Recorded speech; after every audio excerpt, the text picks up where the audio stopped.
Yesus itu adalah Tuhan. Betul atau tidak?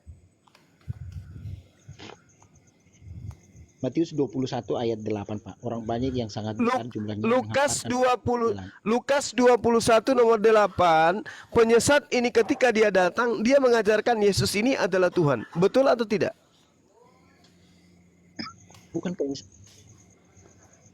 Bukan saat itu Kristus mengarahkan kepada penyesatan. Baik, Gurunda Sugi, yang Gurunda Sugi, monitor. Ya, halo. Turun dulu Gurunda. Ini kenapa tiba-tiba ada beginian? Nggak tahu nih. Dilaporin. Makanya, buset. Oke, saya turun dulu. Siap-siap. Ya, saya ulang Pak ya, saya ulang ya. Jawab Yesus kepada Bani Israel, waspadalah supaya kamu jangan disesatkan, sebab banyak orang yang akan datang dengan memakai namaku dan berkata, Akulah Tuhan. Dan saatnya sudah dekat, jangan kamu mengikuti mereka. Kan perintahnya Yesus, jangan kamu mengikuti orang yang mengajarkan akulah Tuhan. Itu bukan ditujukan untuk Paulus. Cara berpikir Bapak mau ke sana. Oke, bukan ditujukan kepada Paulus. Oke, tapi Anda mau nyangkal? Sabar dulu.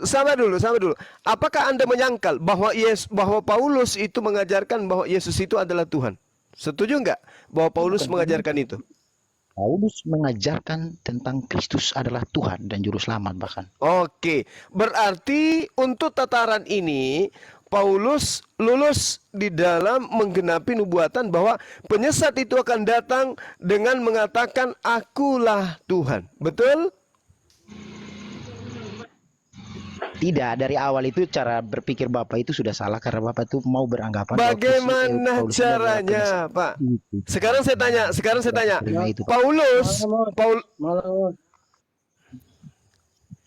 Paulus sebelum dia mengaku bertobat, apakah dia mengajarkan Yesus itu adalah Tuhan? Jawab.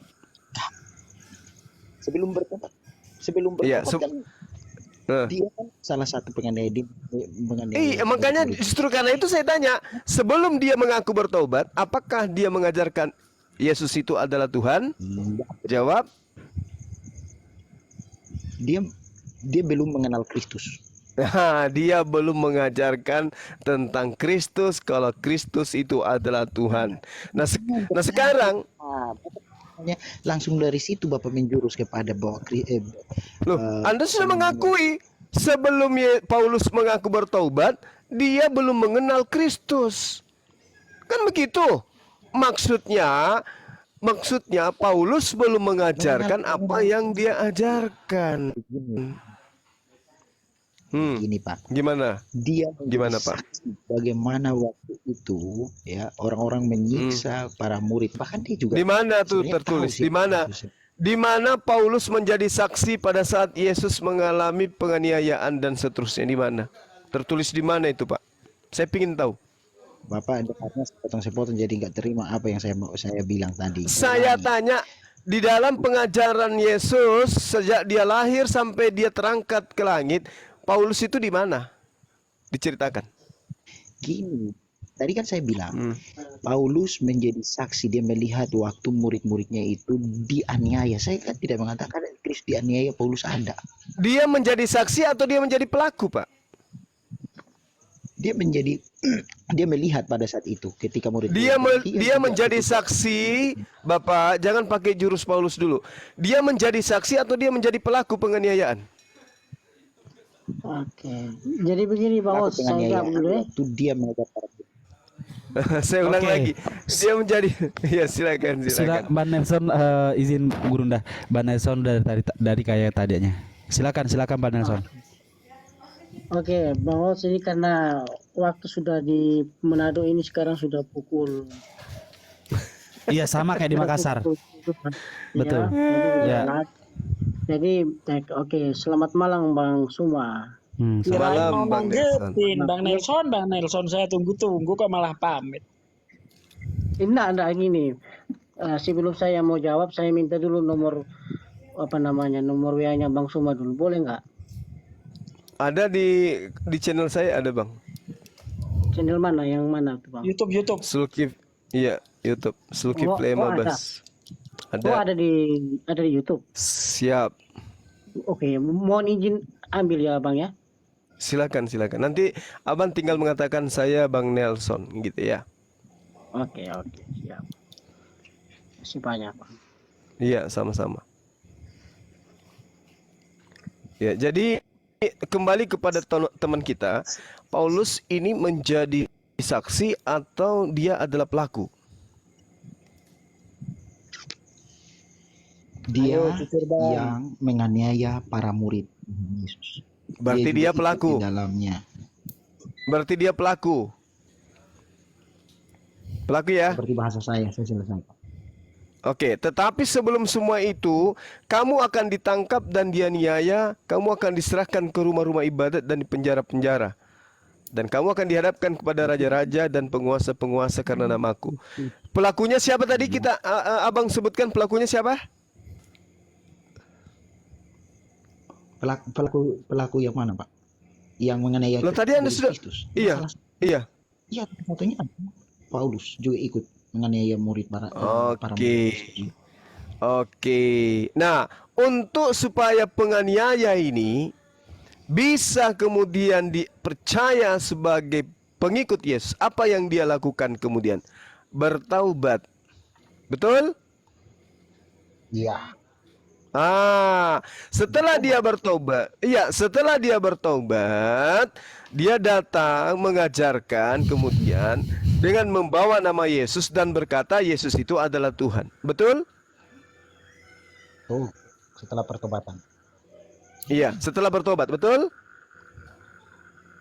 Betul. Betul kan, Pak? Sementara Yesus mengatakan, waspadalah supaya kamu jangan disesatkan, sebab banyak orang yang akan datang dengan memakai namaku dan berkata, akulah dia. Saatnya sudah dekat. Janganlah kamu mengikuti mereka. Mari kita dengarkan. Bapak.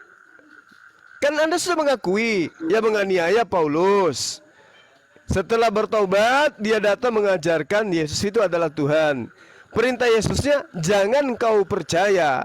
Nah sekarang, apakah perintah Yesus ini agar jangan percaya kepada penganiaya murid Yesus? Murid-muridnya kemudian menjadi pengikut Yesus. Menjadi pengikut Paulus. Ke-11 murid Yesus keturunannya sampai hari ini menjadi pengikut Paulus. Atau mereka ke-11 murid ini mendengarkan Yesus agar jangan mengikuti oknum yang mengaku Yesus itu adalah Tuhan. Silakan. Cara berlogika Bapak itu ya, beberapa itu kontradiksi. Pertama saya mau mengatakan begini. Bapak kan memang saya mengakui bahwa Paulus adalah salah satu yang ikut menganiaya murid-murid Kristus. Tetapi setelah pertobatannya Bapak jangan selesai bahwa dia itu dengan statusnya dia itu sebelum bertobat ya, itu dibawa setelah bertobat. Bertobat dalam arti bahwa dia sudah mengakui Kristus sebagai Tuhan dan juru selamat. Makanya dia menjadi saksi hidup, dia mengajarkan tentang siapa Kristus. Nah, di mana saya bisa Iya, kita sudah dia ketemu dengan murid-murid Tuhan Yesus yang sendiri menyaksikan murid Yesus, mereka takut. Tetapi setelah itu ada konfirmasi bahwa Paulus sudah bertobat. Ananias sendiri yang waktu itu pergi menemui Paulus menjadi saksi bahwa dia sudah bertobat, dan akhirnya dia juga ikut di dalam Ananias ini siapa? Siapanya Yesus Ananias ini? Kok dia jadi seakan-akan dia mewakili Yesus? Memang Ananias ini salah satu murid Kristus. Di mana tertulis? Di mana tertulis? Salah satu yang Kristus. Di mana tertulis Ananias ini murid Yesus? Ya. Bukan tertulis dia adalah orang yang percaya kepada Kristus. Maka Tuhan berfirman, pergilah ke Damsik, temuilah di sana ada seorang yang bernama Saulus.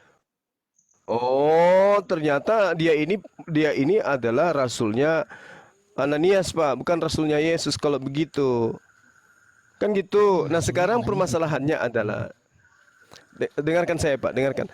Kan permasalahannya Yesus mengatakan ketika ada oknum yang mengajarkan akulah Tuhan, mengajarkan akulah Tuhan, jangan kamu mengikuti mereka. Kan itu perintahnya. Nah sekarang untuk mengetahui bahwa murid-murid Yesus ini taat kepada Yesus atau tidak, kita pertanyakan sekarang, apakah ke-11 murid Yesus keturunannya mengikuti Paulus atau tidak mengikuti Paulus? Kan ada pesan, kalau ada oknum yang datang sebagai penyesat yang mengatakan akulah Tuhan, jangan kau ikuti. Sekarang pertanyaannya adalah, apakah ke-11 murid Yesus mengikuti Paulus, menyembah kemudian yang diperintahkan Paulus, kemudian keturunannya sampai hari ini menjadi pengikut Paulus? Silakan Anda jujur. Bukan menjadi pengikut Paulus, tapi menjadi pengikut Kristus. Yang diberitakan itu Nah. adalah Kristus, bukan Paulus. Enggak, pertanyaan saya, Bapak, pertanyaan saya, kan Yesus berpesan kepada orang Yahudi muridnya, jangan kau ikuti mereka. Kalau ada orang yang berkata akulah Tuhan, jangan kau ikuti mereka. Nah, yang mengajarkan Yesus itu adalah Tuhan. Dengarkan, yang mengajarkan Yesus itu adalah Tuhan kan Paulus. Nah sekarang kalau Anda mengatakan bukan Paulus yang dimaksud oleh Yesus, pertanyaan saya, apakah keturunan dari ke-11 murid Yesus itu menjadi pengikut Paulus sampai hari ini? Jawab, silakan. Bang Beno, selamat malam Bang Karena Beno. Bapak tidak melihat kepada bagaimana Kristus. Bang. Siap, lanjut. Ini saya luruskan terakhir sesuai dengan apa yang saya pahami, apa yang saya imani, ya. Bapak tadi kan mengatakan kalau misalnya salah satu dari penganiaya Kristus adalah Paulus, dan Bapak mau mengarahkan bahwa dia itu yang dimaksud oleh Yesus yang ada di dalam Lukas tadi. Nah, tetapi saya tidak sepakat dengan itu. Ajaran Kristus untuk kepada para murid untuk waspada itu ditujukan untuk siapapun, ya, dan tidak menyebutkan itu Paulus. Nah, Bapak mati-matian bahwa itu adalah Paulus dengan cara berlogikanya Bapak. Nah, tetapi kalau memang kita lihat bahwa Paulus adalah salah satu yang menganiaya Kristus, betul. Tetapi setelahnya dia bertobat, Pak. Apa itu bertobat? Iya. Setelah bertobat dia datang mengajarkan Yesus itu adalah Tuhan. Betul? Iya, dia mengajarkan Kristus adalah Tuhan. Nah, oke. Apakah ke-11 murid Yesus itu mempercayai ajaran Paulus? Awalnya mereka takut. Tetapi akhirnya mereka tahu bahwa Paulus sudah bertobat. Oke. Sekarang murid-murid ke-11 murid ini punya keturunan tidak?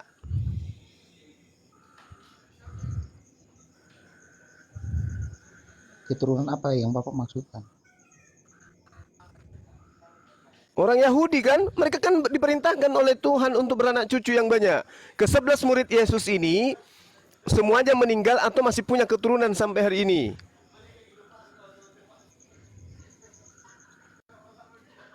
Murid 12 murid Tuhan Yesus.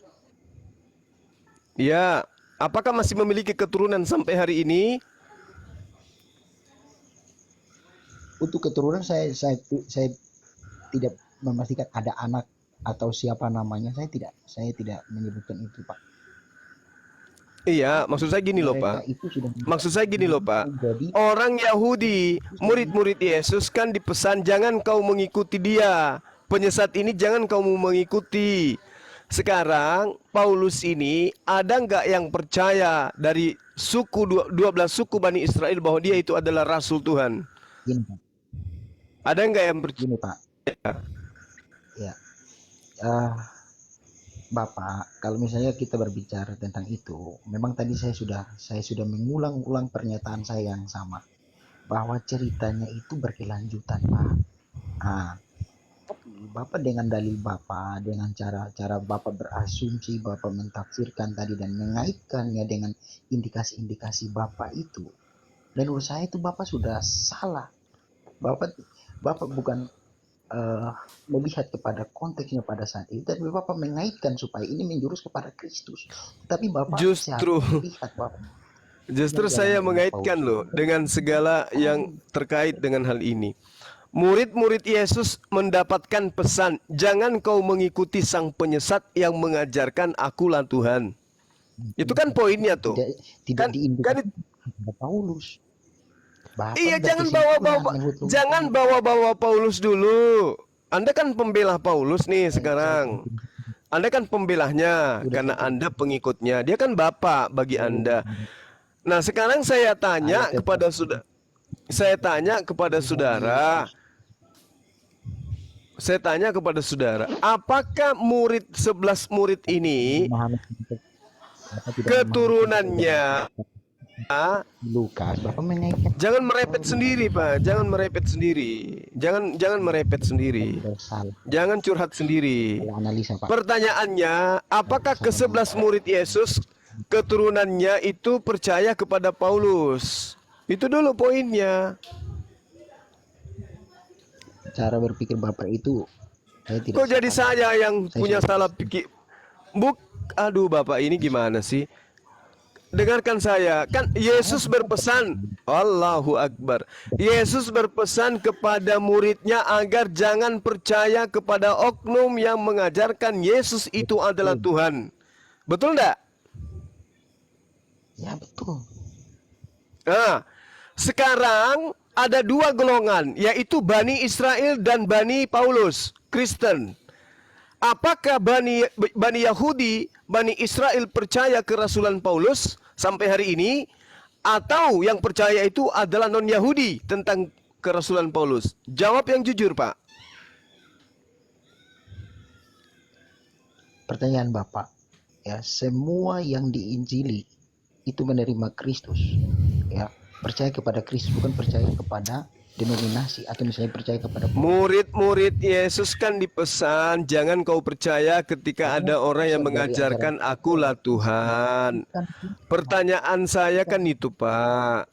Nah, sekarang kan Paulus, Anda akui bahwa Paulus mengajarkan Yesus itu adalah Tuhan.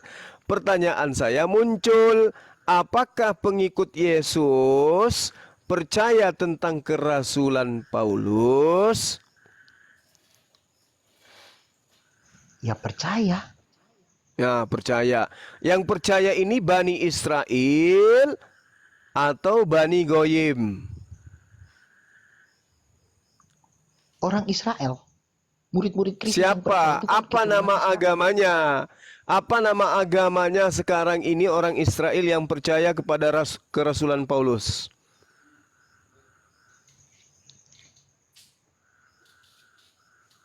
Semua yang percaya kepada Kristus. Apa nama agamanya, Pak?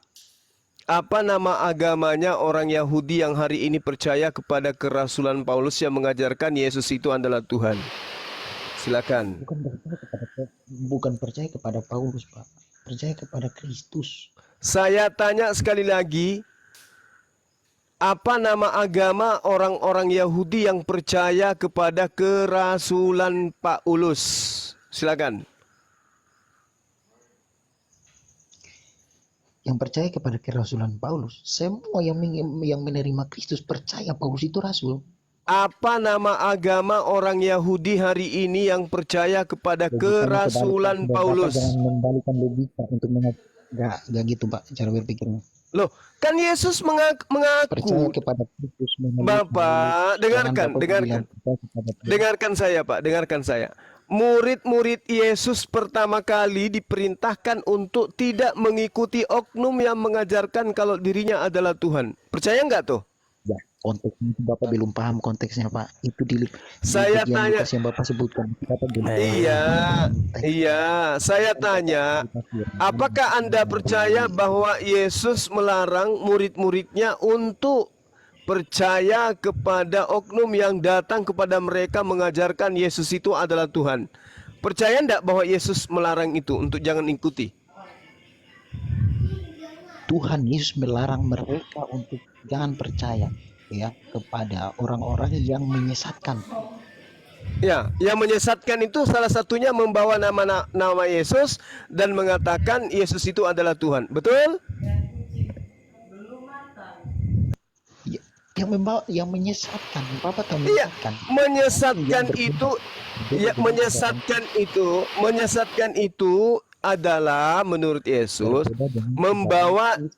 membawa nama Yesus dan Itu mengajarkan tafsiran Yesus Bapak. itu adalah Tuhan. Betul? Tafsiran Bapak. Itu Loh, Bu, logikanya Bapak untuk ini bukan tafsiran. Dengarkan saya, Pak. Dengarkan saya. Jawab Yesus kepada mereka, waspadalah supaya kamu jangan disesatkan. Sebab ada yang menggoreng ikan. Oh, keren. Siapa ini? Noise. Aduh. Satsuki. Udah. Ya, sebab jawab Yesus, waspadalah supaya kamu jangan disesatkan. Sebab banyak orang yang akan datang dengan memakai namaku dan berkata, akulah Tuhan. Dan saatnya sudah dekat. Perintahnya kemudian, jangan kamu mengikuti mereka. Nah, Yesus melarang murid-muridnya agar jangan mengikuti oknum yang mengajarkan kalau Yesus itu adalah Tuhan. Setuju enggak? Menurut saudara benar enggak tuh? Nah, Ajaran Kristus itu betul. Itu kan kepada untuk waspada kepada murid-murid itu betul. ya, agar waspada kepada orang yang mengajarkan kalau dirinya Tuhan. Betul? Iya, itu ajaran Nah, ya, jadi kalau ada orang yang mengajarkan, dengarkan. Bapak sudah mengakui itu ajaran sesat. Jadi kalau ada orang yang datang mengajarkan Yesus itu adalah Tuhan, kata Yesus, jangan kamu mengikuti mereka. Anda setuju nggak itu? datang mengajarkan Akulah Tuhan, jangan kau ikuti mereka. konteksnya itu ditujukan untuk waspada kepada mereka yang mengajarkan ajaran yang sesat. Apa Bukan ajaran jangan sesatnya, percaya Pak? kepada Kristusnya. Apa ajaran sesatnya, Pak, di situ? Ajaran sesat itu yang tidak sesuai dengan yang diajarkan oleh Kristus. La haula wala quwata. Ini tertulis di situ, Pak. Inilah yang dimaksud oleh Yesus. Celakalah engkau orang Farisi, engkau menjelajahi daratan, menyeberangi lautan, mentobatkan orang, dan orang itu akan 2 kali lebih jahat daripada engkau sendiri. Ini yang dimaksud oleh Yesus. Data sudah sangat akurat, karena Anda 2 kali lebih jahat, Anda menyembunyikan data itu. Jelas sekali dikatakan, dia datang dengan memakai namaku dan mengatakan akulah Tuhan. Itulah penyesat itu. Penyesatnya mengajarkan Yesus adalah Tuhan.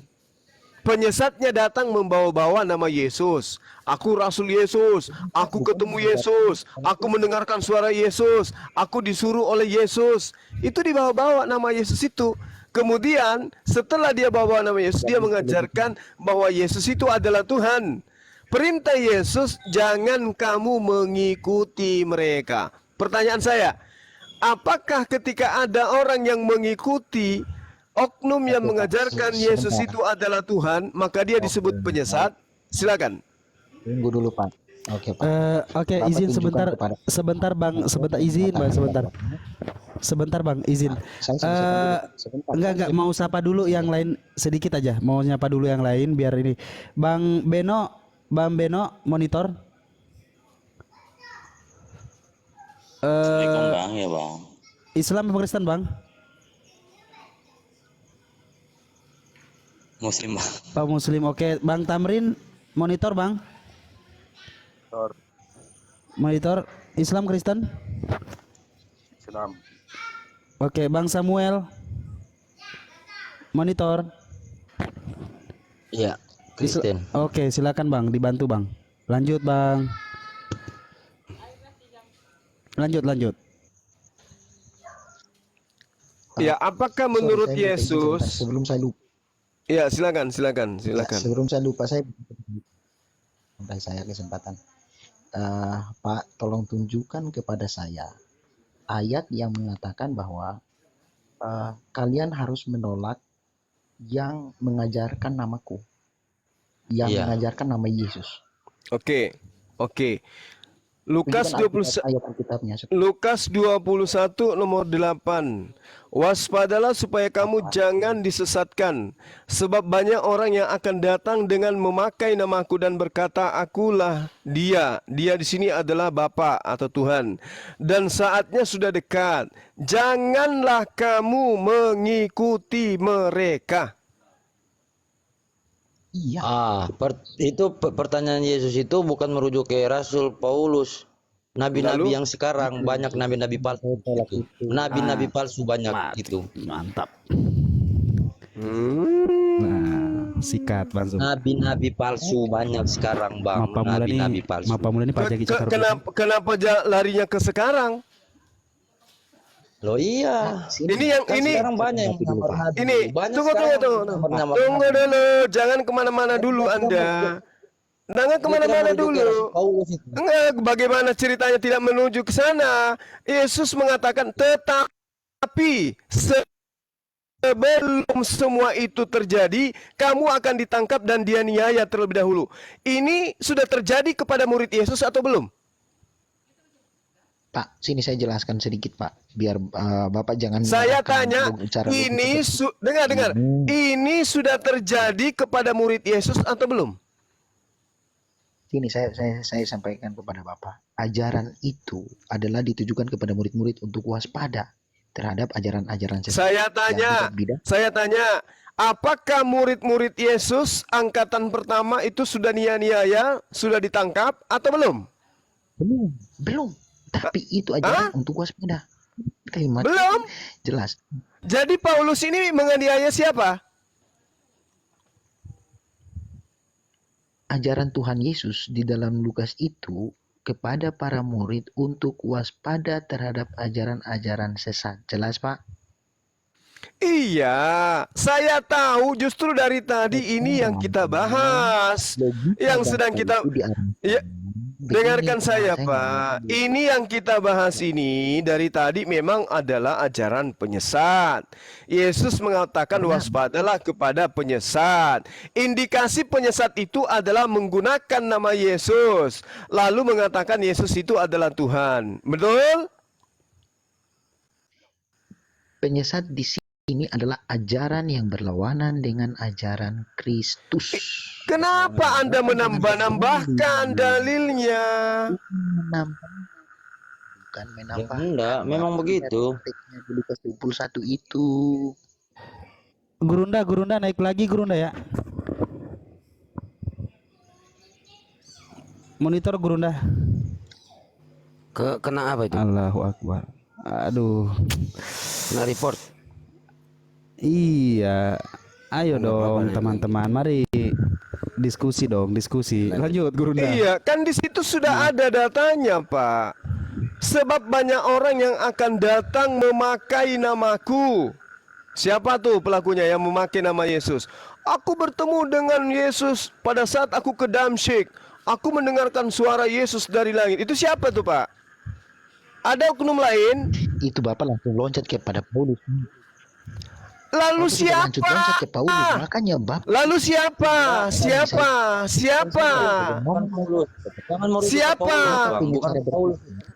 Kalau bukan Paulus, lalu siapa? Saya tanya dulu. Kalau banyak nabi palsu. siapa nama nabi palsu yang datang menganiaya murid Yesus angkatan pertama? Siapa nama nabi palsunya? Sekarang gereja palsu siapa? Kenapa larinya ke gereja? Bung, kenapa lari ke gereja? Gereja itu adalah tempat ibadahnya manusia. Bukan maksud. Aduh Bapak. Kita nggak akan mencapai satu kesimpulan yang sama. Signal itu. Satu presupposisi kita sudah berbeda Pak. Ya. Cara berpikir dalam memahami ini sudah berbeda. Ya, sudah pasti berbeda Pak. Tapi mohon nanti kalau Bapak melihat ini jangan loncat-loncat Pak. Ya, karena di dalam iman dan apa yang saya pahami tentang firman Tuhan itu menyeluruh, ceritanya berkesinambungan. Bagaimana ceritanya itu sampai kepada pertobatan Paulus, kemudian Paulus mengajar dan banyak orang bertobat mengakui Kristus Tuhan dan Juru Selamat. Itu ada Pak. Jadi Bapak jangan loncat dari konteks Tuhan Yesus memberikan peringatan kepada murid-murid tentang para orang-orang yang akan sebenarnya mengajarkan poin dari tadi ajaran gini, yang Pak. sesat. Lalu Pak, Bapak Itu loncat Bang langsung Zuma kepada minta itu apa, adalah Bos? Bang Paulus. Zuma minta Siap, Bang Zuma siap, mana? siap, Iya. monitor. Itu sudah salah. Saudara ini gimana Cara sih, berpikir saudara? Bapak Kok jadi indikasi cara dengan berpikir kriteria saya? kriteria Dengarkan, kita susun betul itu narasinya cara berpikir Bapak. sesuai dengan data. Yesus Tidak, itu menubuatkan, narasi Bapak, bukan narasi Alkitab. Aduh, ngomong melulu. Itu narasi Bapak, bukan narasi benar. Dengar, Alkitab. Bu, ini Itu narasi Bapak. narasi Bible. Aduh, Bapak, dengarkan saya, dengarkan. Kenapa kamu Waspadalah mengatakan? supaya kamu di sini siapa? Kamu di sini siapa? Hei, kamu di sini siapa? Semua murid yang Semua apa? waspadalah kalian itu ditujukan kepada Yesus pada saat itu. Iya, Orang-orang kamu yang ini mengikuti siapa? Yesus pada saat Ini kamu siapa? Yahudi atau non Yahudi? supaya kamu jangan Dua kali lebih jahat dari Paulus. Dengarkan, jangan sampai saya isap matanya ya. Di situ dikatakan di Lukas 21 nomor 8, jawab Yesus. dulu, Pak. Kita berdiskusi. Bang, kalau Bang Zuma lagi Logika bicara, Bapak saya sudah Bang, izin, terpeta-peta, Bang, sudah izin, terpola-polakan. Bang, izin, Bang. Bagaimana Bapak mengerti Alkitab secara menyeluruh? Nggak bisa begitu, Pak. Saya tetap beriman kepada isi ceritanya. Jangan potong-potong lah, Pak. Bapak kalau ngomong tuh gimana sih? Kok timbun-timbun ngomongnya? Emang sekarang yang tadi berbicara itu data loh. Itu yang berbicara tadi bukan akal-akalan, itu data yang ada di dalam Bible Bapak. Yang menjadikan Yesus Tuhan siapa? Oh, silakan Gurunda. Jaringan kan Gurunda? Iya, Atau apa? Iya. Oh iya. Lanjut. Dengarkan saya loh, saudara. Ini data loh. Waspadalah supaya kamu jangan disesatkan. Kamu di sini siapa? Kristen atau Yahudi? Orang-orang yang percaya kepada Kristus pada saat itu. Jangan Mengikuti tanya Kristus. seperti itu. Jangan mengatakan gitu. Saya tanya, yang Yesus sebut kamu di situ siapa? Orang Yahudi atau non Yahudi? Semua yang mengikut Kristus pada saat itu yang diajarkan Saya terakhir. tidak tanya semua. Saya tanya yang menjadi pengikut Yesus, yang berbicara dengan Yesus di rumah ibadat itu orang Yahudi atau Yahudi atau non Yahudi? Jawab.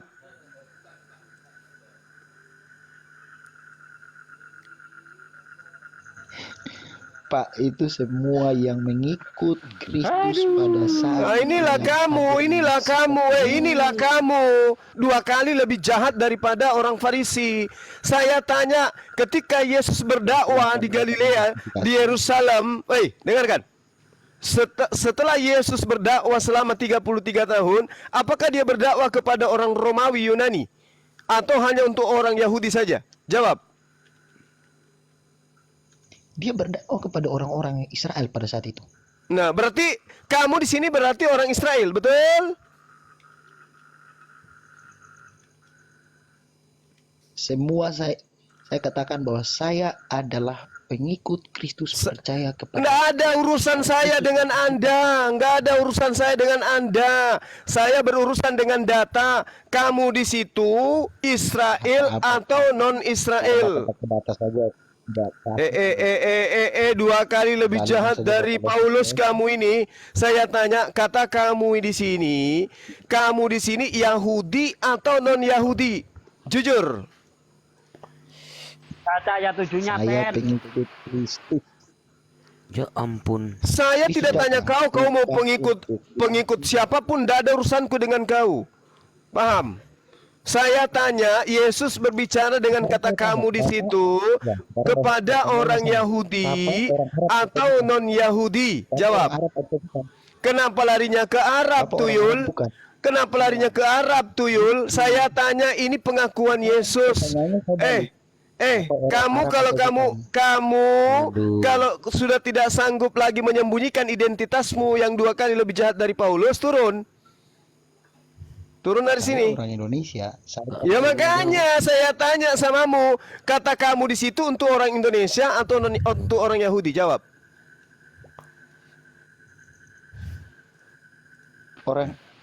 Saya tetap adalah pengikut Kristus. Untuk murid-murid Tuyul, ayat 7 dibaca. Dan murid-murid bertanya kepada Yesus, katanya, Guru, bila manakah itu akan terjadi? Dan apakah tandanya kalau itu akan terjadi? Aduh, pusing deh.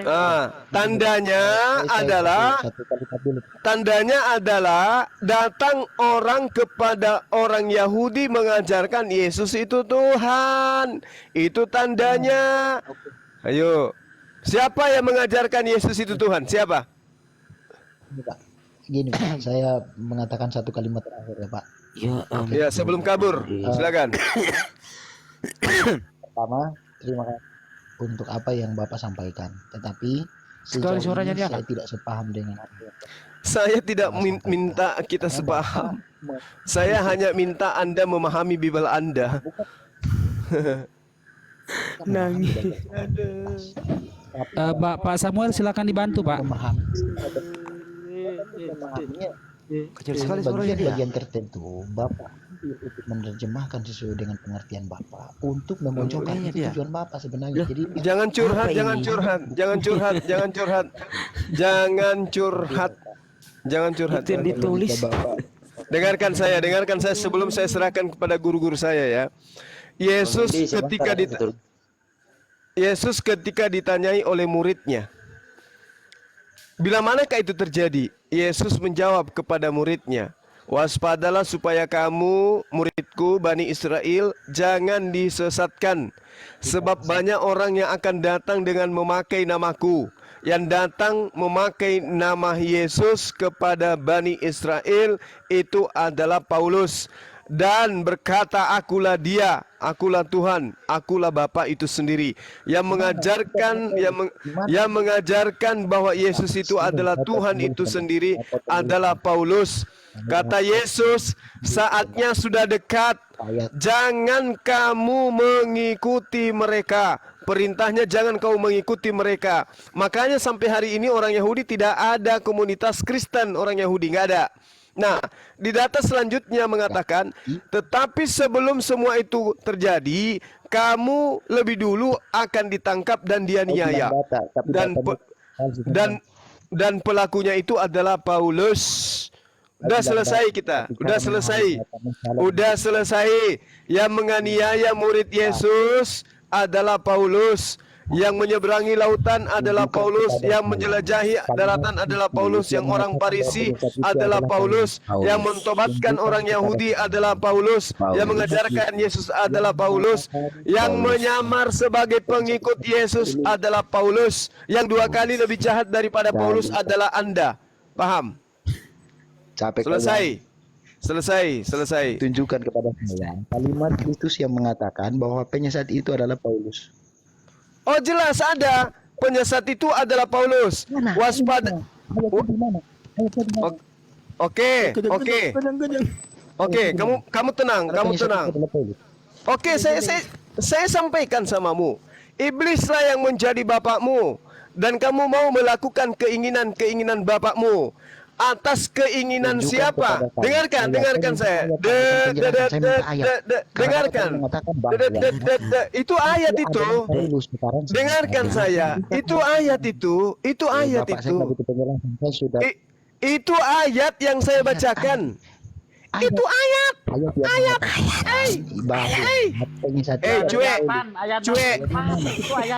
Cuek. Ayat itu adalah Paulus itu di mana? Iya, ayat itu tadi dibacakan. Ayat. Lagempung. Dengarkan saya. Paceko sulun. Tambaga. Kalau bicara. Selamat malam Markudin. Oke, baiklah. Aduh. Malam. Bisa dibantu Ayat apa? itu. Kristen apa Itu Islam? ayat itu. Nah, Islam. Kesimpulan Bapak. Oh, alah. Ada ayat Islam ya, Pak, ya? yang begitu. Ayat itu ayat. Gantian ya Pak ya. Ayat itu. Dibacakan Itu ayat itu. Iblislah yang menjadi bapakmu dan kamu mau melakukan keinginan bapakmu. Dor. Bapak mengambil Siapa yang perkataan itu, lalu Bapak mengatakan itu adalah Paulus. Sekarang Lah memang dia Paulus. Karena cuman Paulus yang mengaku bapak. Iblislah yang menjadi bapakmu dan kamu ingin melakukan keinginan bapakmu. Siapa selain Paulus yang pernah mengaku bapak? Jawab. Jawab. Mau saya ngomong bagaimanapun cara berlogika Bapak itu tidak. Lu kok jadi logika? Ini data ini. La haula wala quwata illa billah. Ini data kok jadi logika. Yohanes 8:44 Yesus mengatakan iblislah yang menjadi bapakmu dan kamu ingin melakukan keinginan-keinginan bapakmu. Yang begitu Pak. Silahkan, semoga saya berdoa Bapak bertobat ya. Makasih Pak. Mau doa ke mana? Berdoa kepada siapa? Tuhan Kamu berdoa Yesus. kepada siapa? Tuhannya Yesus. Biar kau berdoa sampai 3 Tuhan itu nggak akan didengar tiga-tiganya. Selamat malam Ya, anak Bapak, Indonesia. Bapak, ya. Tuhanmu yang 3 itu ogah Salam mendengarkan pagi. doamu. Selamat malam Adi, Bapak Adi. Gak ada yang nangis. Oh, thank you. Kristen apa Islam, Terima Pak? kasih untuk Kristen semua. apa Islam, Terima Pak? kasih kesempatan. Oke, silakan Pak, dibantu Pak. Nah ini jurusannya Bang Handi nih, Bang Handi maju. Selamat Dokter Adi itu. Iya. Dokter Adi nih. Salam Oh, pagi. Dokter Adi. Pak Sikat. Juma, selamat malam. Selamat malam. Malam. Sidik lah, Pak Sidik dulu lah. Pak Juma, Apa? iblislah jadi bapamu itu kata Yesus kepada orang Farisi. Mate nih. Hai. Ya. Itu Terus? kepada orang Farisi. Ya, terus? Yesus mengatakan di Matius 16 ayat 6, hati-hatilah kepada Ragi orang Farisi. Oke, Paulus orang mana? Pak Saduki atau Farisi? Kita belum bicara Paulus dulu. Saya tanya, enggak usah terlalu banyak Pak Dokter. Baik, Paulus itu orang Saduki atau orang Farisi? orang Farisi. Nah, masuk enggak dia dalam kategori ini? Selagi Paulus menjadi orang Farisi, ada nggak Paulus memberikan pengajaran? Aduh, kepental Silakan itu buktikan. signalnya bentar nanti naik lagi. Pak Sidik. Iya. Nah, jadi sebelum gurunda naik sebenarnya poinnya Ketika Paulus itu masih orang Farisi, tunjukkan ayatnya di mana dia mengajar saat dia menjadi orang Farisi. Silakan ayatnya. Yang lain boleh menjawab. Pak Handi boleh menjawab. Selama ini Pak Handi kan hanya pintar bertanya. Sekarang Pak Handi Kenapa? tunjukkan ayatnya Saulus mengajar sewaktu dia belum bertobat atau sewaktu dia masih pengikut Farisi. Tunjukkan ayat-ayatnya. Silakan. Oke, baik. Waktu Paulus menjadi Farisi begitu, dia itu jangankan mengajar, Pak. Dia itu hanya membangkang. Menolak murid-murid Yesus Mesias, bahkan membunuh. Merepotkan Yesus dalam berdakwah. Bagaimana dia mau mengajar, Pak? Kan jelas di sana. Nah, waktunya dia akan menyeberangi lautan gitu. Di sanalah misinya untuk mentobatkan satu orang, kan jelas datanya di sana gitu. Baik. Jadi kalau Anda meminta dokter mana datanya dia mengajar waktu Farisi, dia bukan guru, dia adalah pembangkang, pembunuh murid Yesus Mesias gitu, Dok. Terima kasih. Jadi Yesus berkata di Matius 16 ayat 6, saya bacakan. Yesus berkata kepada mereka, berjaga-jagalah dan waspadalah terhadap ragi orang Farisi dan Saduki. Jadi orang Farisi yang punya ragi di ayat 12 itu, ragi artinya pengajaran. Ayat 12 saya bacakan. Ketika itu barulah mereka mengerti bahwa bukan maksudnya supaya mereka waspada terhadap ragi roti, melainkan terhadap ajaran orang Farisi. Jadi dalam konteks itu Paulus bukan pengajar. Dalam konteks Matius 16 ayat 6 dan 12, orang Farisi yang dimaksud di sini bukan Paulus. Karena Paulus tidak pernah mengajar ketika dia masih orang Farisi. Gimana Pak Handi? Oke. Bentar Bang Andi. Iya, silakan. Nah, justru itu Pak, Anda justru memperkuat dalil di Lukas 21 ayat 8. Memang ketika dia belum sebelum selesai melakukan penganiayaan itu, dia memang tidak mengajar apa-apa. Makanya di sini dikatakan waspadalah supaya kamu jangan disesatkan. Sebab banyak orang akan datang dengan memakai namaku dan berkata, akulah dia, akulah Allah, akulah Tuhan. Dan saatnya sudah dekat, janganlah kamu mengikuti mereka. Nah, tetapi ya, dan seterusnya ini kan, sebelum ajaran itu diajarkan, ada peristiwa yang akan dilalui oleh para murid. Apa itu? Mereka akan ditangkap, akan dianiaya, dipenjara. Nah kan cocok kalau sebelum itu Paulus tidak mengajarkan ketuhanan, justru cocok ini Paulus ini. Begitu Pak. Baik, terima kasih Pak. Tadi di Matius 16 ayat 6 dan 12, hati-hati kepada ragi atau ajaran Farisi. Dan dalam hal ini Pak Juma bilang, Paulus itu siapa? Farisi. Baik, sewaktu Paulus pengikut Farisi, di mana ayatnya Paulus mengajar? Itu yang saya tanya kepada Pak Handi. Silakan Pak Handi bilang. Ya, Pak Handi bilang Paulus belum ada itu ajaran Paulus ketika ya, dia masih Farisi. Paulus itu mengajar setelah dia membantai para murid. Iya kan?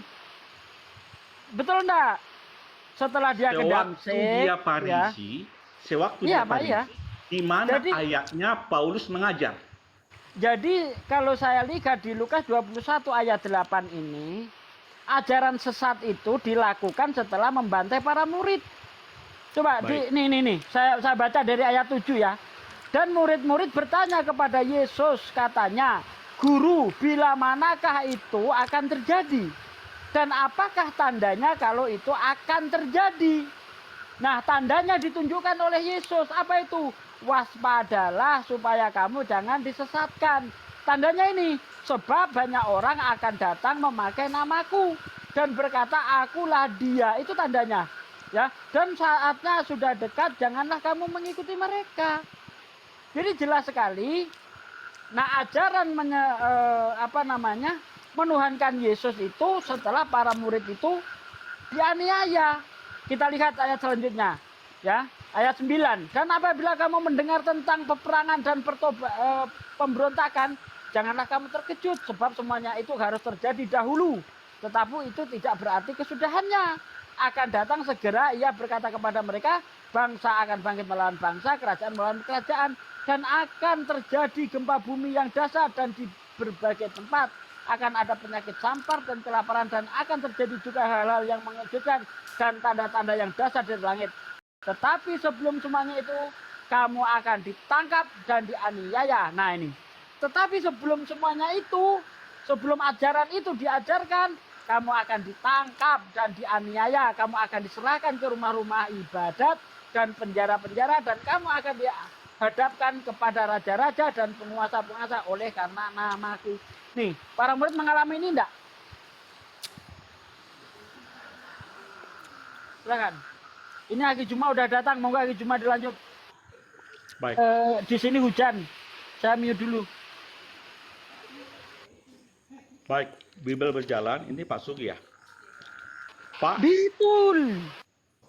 Sugi, tadi sebenarnya pertanyaan saya ke Pak Juma di Matius 16 ayat 6 sampai 2 ayat 6 sama 12, hati-hati kepada ragi atau ajaran orang Farisi. Pak Juma mengatakan itu Paulus. Sewaktu Paulus itu ahli Farisi, tunjukkan ayat yang mengajarkan Paulus mengajar. Pak Handi udah menjawab tidak ada, hanya menganiaya. Lalu untuk Pak Sugi, di Lukas 21 ayat 8 itu, waspadalah supaya kamu jangan disesatkan, sebab banyak orang akan datang dengan memakai nama Yesus dan berkata, akulah Yesus. Di mana Paulus mengakui bahwa dirinya Yesus? Silakan Pak Sugi. Dokter, saya yang ngambil alih. Baik, Begini- Pak Juma dulu. Pak Begini dokter, diam, dokter, diam. Silakan. Di dalam kitab saudara pengakuan Paulus sendiri, sekalipun aku juga ada alasan untuk menaruh percaya pada hal lahiriah. Jika ada orang yang lain menyangka dapat menaruh percaya pada hal lahiriah, aku lebih dari itu. Disunat pada hari ke-8 dari bangsa Israel, dari suku Benyamin, orang asli, orang Ibrani asli, tentang pendirian terhadap hukum Taurat, aku orang Farisi. Tentang kegiatan aku menganiaya jemaat, tentang kebenaran dalam mentaati hukum Taurat, Aku tidak bercacat. Apa pembelaan yang Anda ingin lakukan untuk membela Paulus ini? Menganiaya murid Yesus itu bukan sebuah cacat menurut Paulus. Menganiaya murid Yesus itu bukan sesuatu yang membuat hukum Taurat itu cacat bagi dirinya. Dia tidak bercacat di dalam menjalankan dan mentaati hukum Taurat meskipun dia telah menganiaya. Oke? Pahami itu dulu. Jadi Paulus dalam hal ini tidak bisa Anda bela dengan mengatakan, oh dia cacat pada saat dia menganiaya. No, tidak. Paulus mengatakan dalam hal menganiaya murid Yesus tentang kebenaran dalam mentaati hukum Taurat, aku tidak bercacat. Oke? Jadi Anda ingin menarasikan pada saat Paulus itu menganiaya murid, dia sedang mencederai hukum Taurat. Oh, tidak. Paulus dalam hal ini tidak bercacat sedikit pun. Jadi itu tidak bisa dijadikan alasan. Kemudian ketika saudara mengatakan bahwasanya di mana Paulus itu mengaku sebagai Yesus. Dengarkan saya Pak Dokter. Waspadalah supaya kamu jangan disesatkan sebab banyak orang yang datang dengan memakai namaku. Bukan maksudnya orang itu datang mengatakan akulah Yesus. Akulah Yesus, akulah Yesus. Tidak. Dia datang mengatakan aku ini utusan Yesus. Itu kan dia menggunakan nama Yesus. Menjajakan nama Yesus. Dia datang dengan menggunakan nama Yesus. Aku ini rasul utusan Yesus. Aku ini adalah orang yang diutus oleh Yesus. Aku ini adalah orang yang pernah bertemu dengan Yesus. Dia datang dengan membawa nama Yesus. Dan inti daripada penyesat ini adalah mengaku Yesus itu adalah Tuhan. Akulah dia. Dia di sini adalah Tuhan atau Bapa. Dan saatnya sudah dekat. Saatnya sudah dekat. Artinya pada masa itu janganlah kamu mengikuti mereka. Artinya Yesus melarang Bani Israel pengikutnya untuk tidak mengikuti oknum Farisi yang datang mengajarkan dirinya adalah Tuhan. Apa masih kurang Pak Dokter? Silakan Anda bela Paulus, silakan. Baik. Pak Juma, Matius 16 ayat 6 dan 12, Yesus berkata kepada murid-muridnya, hati-hati kepada ragi atau ajaran Farisi. Pak Juma mengatakan di situ Farisi Paulus. Pertanyaan saya, sewaktu Paulus ikut orang Farisi yang narasinya Pak Juma bacakan menganiaya, membunuh pengikut Yesus, melakukan hukum Taurat tak bercacat, itulah Paulus yang menerima ajaran Farisi. Pertanyaan saya, di ayat mana Paulus mengajar pada saat posisi Paulus sebagai orang Farisi? Itu yang pertama.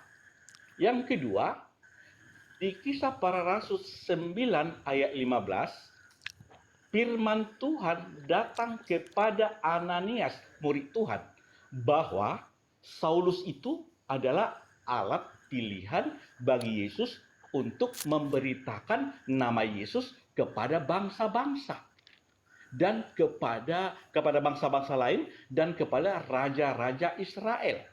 Artinya perintah Tuhan kepada Saulus supaya Saulus memberitakan nama Tuhan Yesus kepada bangsa-bangsa lain itu ada tertulis di Kisah Para Rasul 9 ayat 15 ayat 10 sampai 15. Perintah itu datang kepada Ananias, murid Tuhan, karena Paulus itu buta setelah melihat sinar, dan jumpailah dia di rumah Yudas di jalan lurus.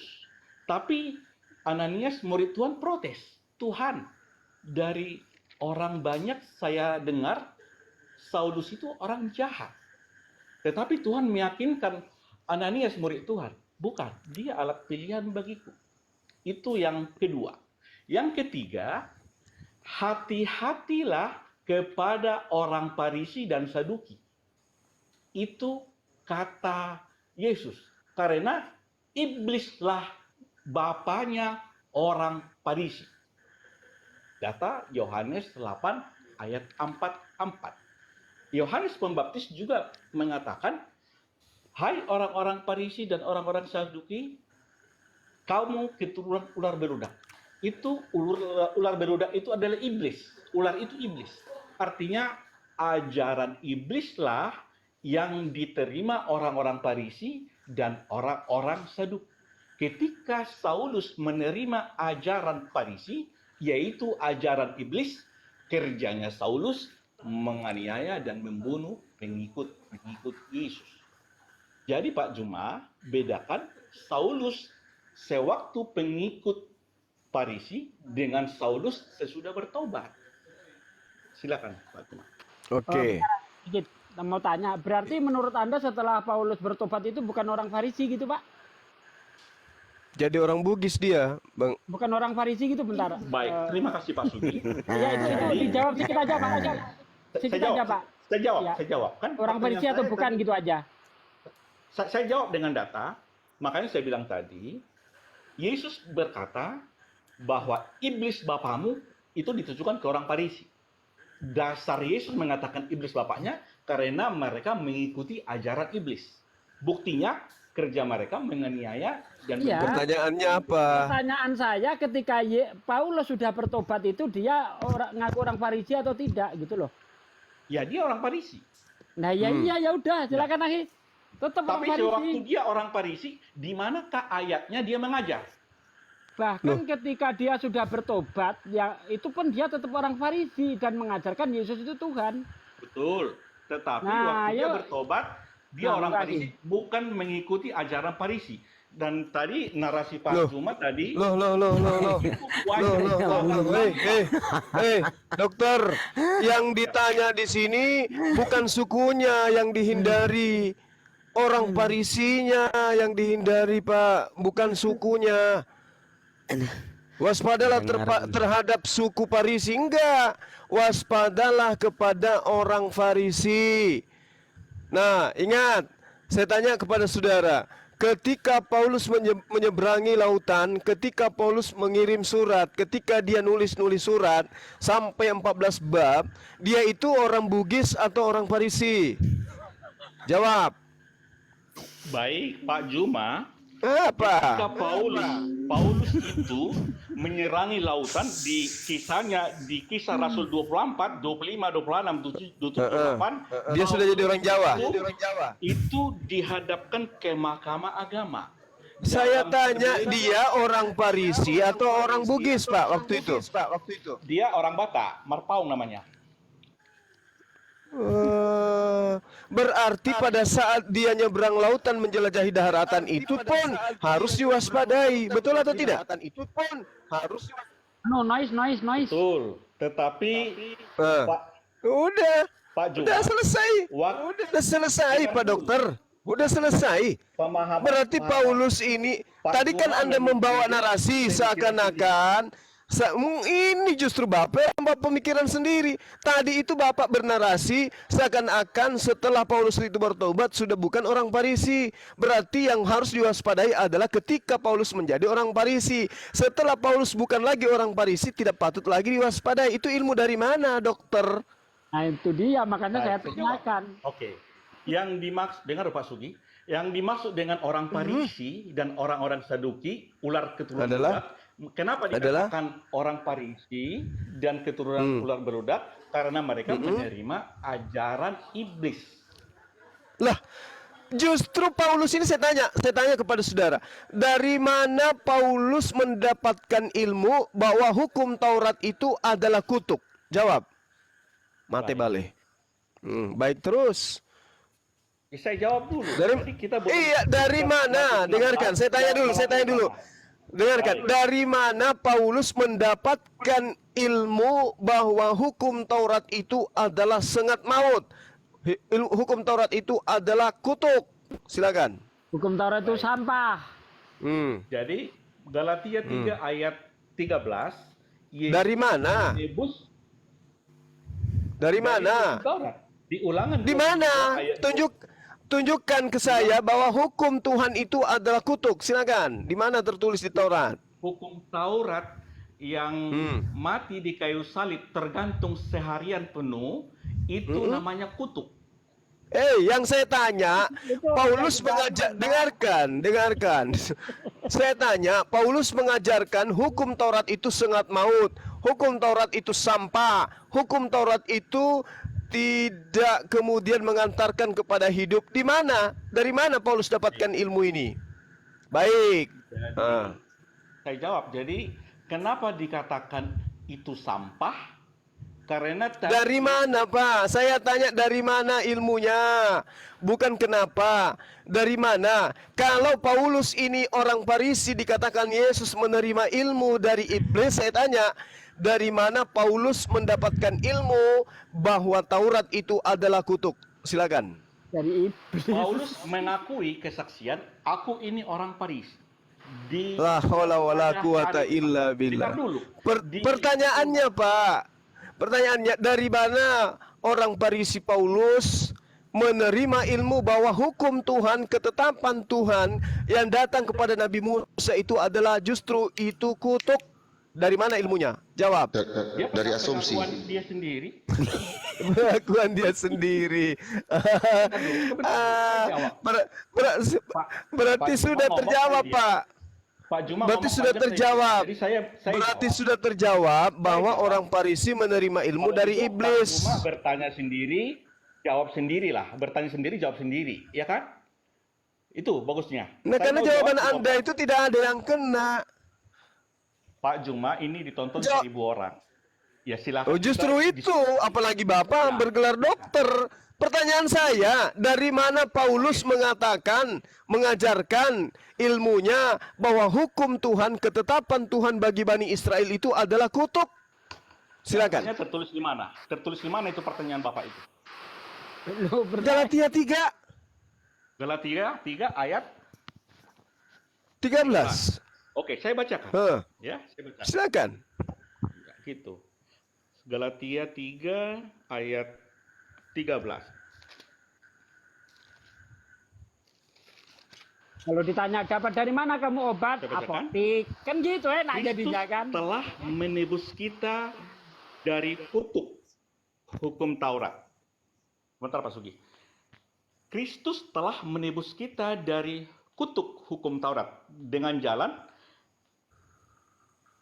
Sebentar. Kristus telah menebus kita dari kutuk hukum Taurat dengan jalan menjadi kutuk karena kita. Sebab ada tertulis, terkutuklah orang yang digantung pada kayu salib.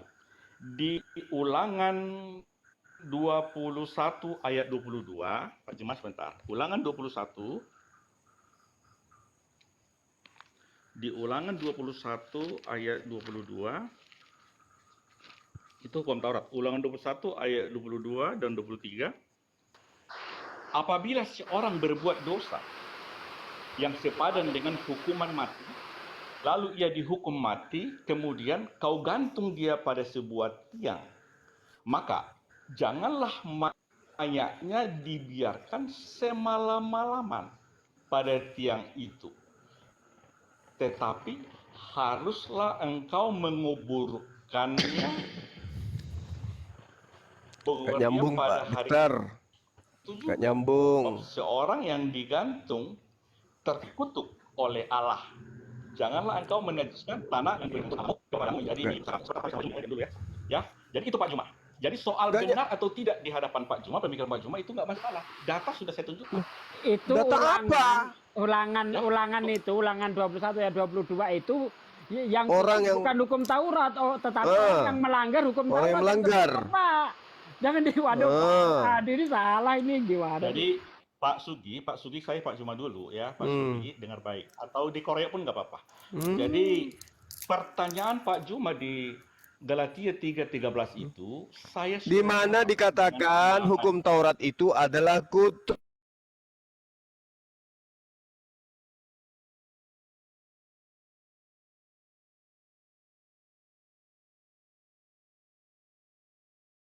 lalu ia dihukum mati.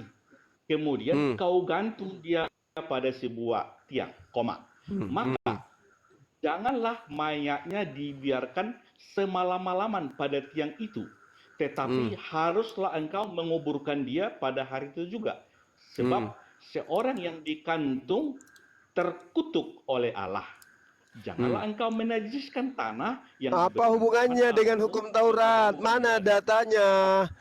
Mana datanya hukum Taurat itu kutuk? Mana? Ini kan tertulis di ulangan itu bahwa terkutuk. Loh, Yang Sebab terkutuk seorang- orang yang gimana melanggar sih? Taurat, Pak, seorang bukan yang digantung Tauratnya. terkutuk Aduh, oleh gimana Allah. sih? Pak, yang terkutuk itu orang yang melanggar hukum Taurat di situ. Bapak dan netizen yang 1000 orang, Loh, yang terkutuk itu adalah orang yang digantung di iya kayu orangnya. salib. Sebab seorang Karena berdosa. Yang saya tanya, Bukan yang hukumnya. saya tanya, di mana tertulis hukum Tuhan itu adalah kutuk? Bukan orang yang melanggar hukum Tuhan, tapi hukum Tuhannya. Di mana tertulis Taurat itu adalah kutuk? Di mana? kan sudah ditulis di sini bahwa terkutuklah orang yang digantung di kayu salib oleh hukum Allah. Loh, yang terkutuk di situ siapa? Iya, yang terkutuk ini siapa? Yang terkutuk ini hukum. Apabila Yang terkutuk ini, dengarkan saya, dokter. Yang terkutuk ini orangnya atau hukum Tauratnya? Baik, saya jawab dengan data di ayat 22, yang terkutuk itu adalah apabila seseorang berbuat dosa yang sepadan dengan hukuman mati. Ini yang terkutuk. Iya. Pertanyaan saya, yang terkutuk di situ orangnya atau hukum Tauratnya? Orangnya yang terkutuk. Nah, terus Paulus mengatakan apanya yang terkutuk dalam Galatia 3? Hukum Taurat. Yesus menebus dari hukum. Ya, baca dulu ya Pak Kecil. Galatia sebentar. Galatia. Galatia 3:13. Kristus Ya, telah sebentar, menebus saya baca kita dari kutuk hukum Galatia Taurat. 3, sebentar Pak Sugi, sabar. Galatia ayat Bukan mau aku bacakan nggak mau 13, sih. Kristus telah menebus kita dari kutuk hukum Taurat Hmm. dengan jalan menjadi kutuk karena kita. Sebab Di mana? tertulis, terkutuklah orang yang digantung pada kayu salib. Nah, hukum Taurat itu di mana tertulis bahwa Taurat itu hukum Taurat? Saya sudah Hukum bacakan terkutuk. Pak Juma, saya sudah bacakan di ulangan 21. La haula wala quwata illa dokter, Saya sudah dokter. bacakan di ulangan 21, 22, 23, tapi Pak Juma tidak ngerti. Tapi kalau Bapak yang aneh gitu loh. saya, Loh. ya, itu aja saya bilang itu. Saya udah Woi, dengarkan, woi, lento dulu, dengan- dengarkan. Bukan. Pak Dengarkan Juma itu dulu. tidak dia. Gimpe, dengarkan. Siap. Dengarkan. Di Galatia 3 di situ diterangkan yang menjadi kutuk adalah Taurat. Baca nomor 10 coba, Galatia 3. Karena semua orang yang hidup di pekerjaan hukum Taurat berada di bawah kutuk. Coba. Hukum Taurat itu orang yang hidup di bawah hukum Taurat adalah berada di bawah kutuk. Berarti hukum Taurat ini adalah kutuk. Nomor 13-nya, terkutuklah orang yang ada di tiang salib. Di data 13-nya gimana, Ahli Sugi? Lengkapnya? Bisa dibacakan? Bentar. Aduh. Kristus telah menebus kita. Dari pekerjaan hukum. Ya. Dengarkan. Kristus telah menebus kita dari kutuk hukum Taurat dengan jalan menjadi kutuk karena kita. Sebab ada Pertanyaan- tertulis, terkutuklah orang yang digantung pada kayu salib. Sementara di kitab Ulangan 21 ayat 22 yang terkutuk orangnya, bukan hukumnya, Pak. Coba diteliti deh. Di Galatia 3 nomor 13, ya, Yesus telah menebus kita dari kutuk hukum Taurat. Sejak kapan hukum Taurat itu mengutuk? Sejak kapan? Sejak kapan hukum Taurat itu adalah kutuk? Sejak kapan? Tertulis di mana? Oh, Ulangan 21 nomor 23. Aduh, udah, nggak usah baik-baik terus, Pak. Pusing saya. Ayo, silakan, Akhi Sugi. Pak Sugi, Silakan. Pak Juma tadi baca di Galatia 3 ayat 10, karena semua orang yang hidup dari pekerjaan hukum Taurat berada di bawah kutuk. Jadi jelas yang ada di bawah naungan hukum Taurat udah terkutuk. Artinya yang melanggar hukum Taurat itu, sekecil apapun itu, sudah terkutuk. Yang melanggar. Ya, setiap yang melanggar hukum Jangan Anda di dalam kitab saudara kutuk hukum Taurat. Hukum Tauratnya yang disebut kutuk di sana. Kan udah jelas tuh. Kita udah menyampaikan. Pak, karena semua orang yang hidup dari pekerjaan hukum Taurat berada di bawah kutuk. Ya. Iya, ini aja udah salah, Pak. Orang yang dengarkan. Pak. Orang yang hidup di bawah hukum Taurat ini orang yang dikutuk atau orang yang dicintai oleh Tuhan.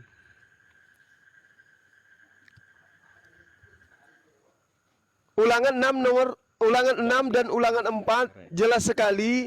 Ulangan 6, ulangan 4 jelas sekali. Orang yang hidup di bawah hukum Taurat adalah orang yang mendapatkan hidup, bukan mendapatkan kutuk. Dari mana Paulus mendapatkan ilmu bahwa orang yang hidup di bawah hukum Taurat itu adalah orang yang hidup di bawah kutuk? Dari mana ilmunya?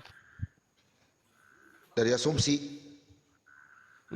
Dari asumsi katanya saudara kita. Ulangan berapa? Ulangan berapa? Ulangan 6. Wah, semua mau digila sini orang. Ulangan 6 ayat berapa? Baca satu perikop aja, Pak, dari ayat pertama. Ulangan 6 saya ikuti. Nah, Alah, ada ilmu aja Pak dokter ini. Taurat itu tidak pernah terkutuk. Yang terkutuk itu orang yang melanggar hukum Taurat. saya ikuti maunya Pak Juma. Nah, Bang Gowait ini bener nih, orang Kristen nih, bener nih, Bang Gowait nih. Betul, yang melanggar. Yang melanggar itu Pak Goetme itu kan Katolik katanya, jadi melanggar hukum Taurat. Saya setuju. Jadi yang melanggar itu yang terkutuk Pak Juma. Iya, Tapi Bang Suma jelas-jelas Bang Suma nanya di mana tertulis hukum Taurat itu adalah kutuk. Nah, kalau kamu jawab tadi itu nggak nyambung. Kamu jawab tadi itu orang-orang yang melanggar. Di ulangan 21 itu kan saya sudah bacakan.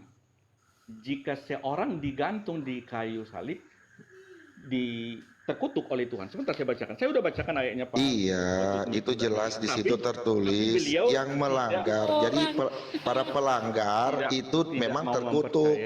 Bukan hukum Tauratnya yang terkutuk, tapi orang yang melanggar. 374. Udah Ya 6 udah. orang kurang ini. Seteramu lah. Bukan. Jadi di ayat 22, sebab seorang yang digantung terkutuk oleh Allah. Itu Pak, di ulangan 21 ayat 23. Pak with me, sebab seorang yang digantung terkutuk oleh Allah. Jadi yang digantung itu terkutuk oleh Allah. Karena sesuai dengan hukum Taurat. Sekarang saya tanya Pak dokter, orang yang hidup di bawah hukum Taurat itu selamat atau terkutuk? Nah, loh. Bingung dia. Kalau mereka melakukan selamat. Kalau melanggar, terkutuk. Saya tanya, orang yang hidup di bawah hukum Taurat itu selamat atau terkutuk? Kalau mereka melakukan, selamat. Tapi kalau melanggar, terkutuk. Lah ini di data nomor Kita di bawah 3. Undang-Undang Republik Galatia 3 nomor 10. Baca Galatia 3 nomor 10. Kenapa udah ada Undang-Undang Republik Indonesia, Pak? Saya baca tadi, Bapak lompat ke ulangan 6. Jadi gitu. Supaya Anda sadar bahwa hukum Taurat itu adalah menyelamatkan, bukan mengutuk. Kalau dilakukan. Tidak ada dilakukan. Tidak ada dilakukan di dalam Galatia 3 itu nggak ada. Galatia 3 nomor 10 coba Anda baca. Udah dikasih clue tadi, kagak paham juga. Oke, karena semua orang yang hidup, Pak Godmin sebentar. Karena semua orang yang hidup dari pekerjaan hukum Taurat berada di bawah itu. Sebab ada tertulis. Itulah orang yang tidak setia. Yang tidak setia. Melakukan segala sesuatu yang tertulis dalam kitab hukum Taurat. Artinya Pak Juma, kalau dia tidak setia melakukan yang tertulis, dia terkutuk. Nah, ini dikatakan dokter karena semua orang yang hidup dari pekerjaan hukum Taurat berada di bawah kutuk titik. Sebab ada tertulis. Iya. Sebab ada tertulis, terkutuk orang yang tidak setia melakukan segala sesuatu yang tertulis dalam kitab hukum Taurat. Oke? Nah, kalau dikatakan dia hidup di bawah hukum Taurat, dengarkan Pak, kalau dia hidup di bawah hukum Taurat, menurut Paulus, kalau dia tidak melakukan dengan segala yang tertulis dengan setia, maka dia terkutuk. Betul?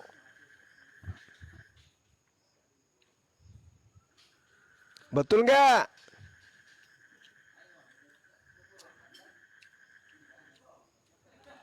Halo?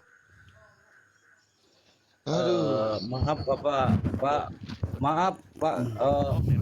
Bang Juma, saya boleh menjawab Bang Juma ya? Boleh.